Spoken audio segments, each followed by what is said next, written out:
ദൈവനാമത്തിന് മഹത്വം ഉണ്ടാകട്ടെ. ആത്മീയ വളർച്ച എന്താണ് എന്ന് നമുക്ക് അല്പമായിട്ട് ചിന്തിക്കാം. ആത്മീയ വളർച്ചയെക്കുറിച്ച് എഴുതിയിരിക്കുന്നത്, ഒരു വ്യക്തിയിൽ ആത്മീയ വളർച്ച വരുമ്പോൾ കൊലോസ്യർ 3:12 പറയുകയാണ്, ദൈവത്തിൻ്റെ വൃതന്മാരും വിശുദ്ധരും പ്രിയരുമായി മനസ്സലിവ്, ദയ, താഴ്മ, സൗമ്യത, ദീർഘക്ഷമ എന്നിവ ധരിച്ചുകൊണ്ട് അന്യോന്യം പൊറുക്കുകയും ഒരുവനോടൊരുവൻ വഴക്കുണ്ടായാൽ തമ്മിൽ ക്ഷമിക്കുകയും ചെയ്യുവീൻ. കർത്താവ് നിങ്ങളോട് ക്ഷമിച്ചതുപോലെ നിങ്ങളും ചെയ്യുവീൻ. എല്ലാറ്റിനും മീതെ സമ്പൂർണ്ണതയുടെ ബന്ധമായ സ്നേഹം ധരിപ്പീൻ. ക്രിസ്തുവിൻ്റെ സമാധാനം നിങ്ങളുടെ ഹൃദയങ്ങളിൽ വാഴട്ടെ. അതിനല്ലോ നിങ്ങൾ ഏകശരീരമായി വിളിക്കപ്പെട്ടിരിക്കുന്നവരെ നന്ദിയുള്ളവരുമായിരിപ്പീൻ.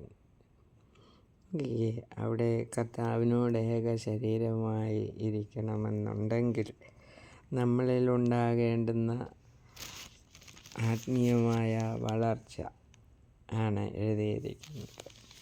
ഒന്നാമത്, നമ്മൾ ആരായിത്തീരണം? ദൈവത്തിൻ്റെ വൃതന്മാരായി, വിശുദ്ധരായിത്തീരണം, പ്രിയരായിത്തീരണം, മനസ്സിലുള്ളവരായിത്തീരണം, ദയയുള്ളവരായിത്തീരണം, താഴ്മ, സൗമ്യത, ദീർഘക്ഷമ എന്നിവ ധരിച്ചുകൊണ്ട് അന്യോന്യം പൊറുക്കണം.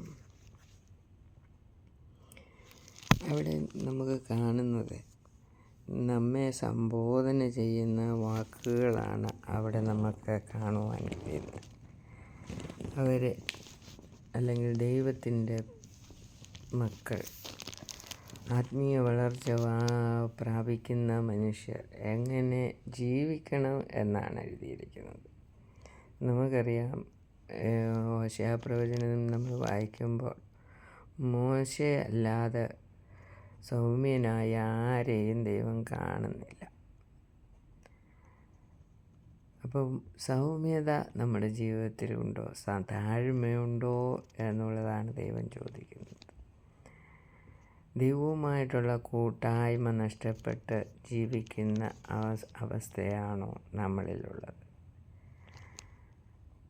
ദൈവവുമായിട്ടുള്ള കൂട്ടായ്മ ഉണ്ടാകണമെങ്കിൽ നാം എങ്ങനെയായിരിക്കണം എന്ന് മുമ്പ് കൊലോസ്യർ 3:12-13 വചനങ്ങൾ നമ്മൾ വായിക്കുമ്പോൾ, താഴോട്ട് വായിക്കുമ്പോൾ പറയുന്നു, ദൈവവുമായിട്ടുള്ള കൂട്ടായ്മ നമ്മളിൽ ഉണ്ടാകണമെങ്കിൽ നാം എങ്ങനെയായിരിക്കണം.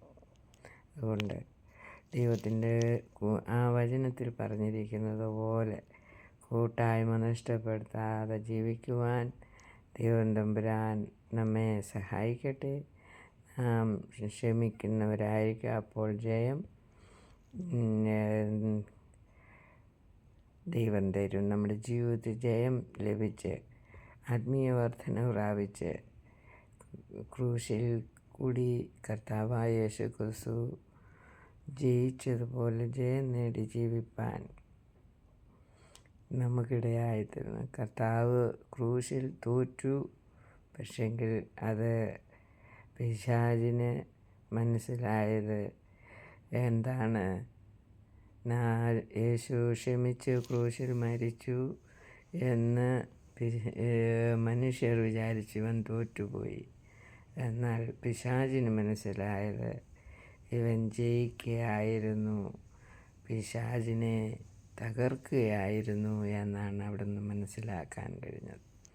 അതുപോലെ ആത്മീയമായി വളരുന്ന പിതാവുമൊത്ത് വസിക്കുവാൻ ആഗ്രഹിക്കുന്ന ഓരോ വ്യക്തിയും ഇപ്രകാരം ജയം നേടി ആത്മീയ വളർച്ച പ്രാപിച്ച് ജീവിപ്പാൻ ദൈവം തമ്പുരാൻ നമ്മെ ഓരോരുത്തരെയും സഹായിക്കട്ടെ. ദൈവനാമം മഹത്വമെടുക്കുമാറാകട്ടെ. ആമേൻ.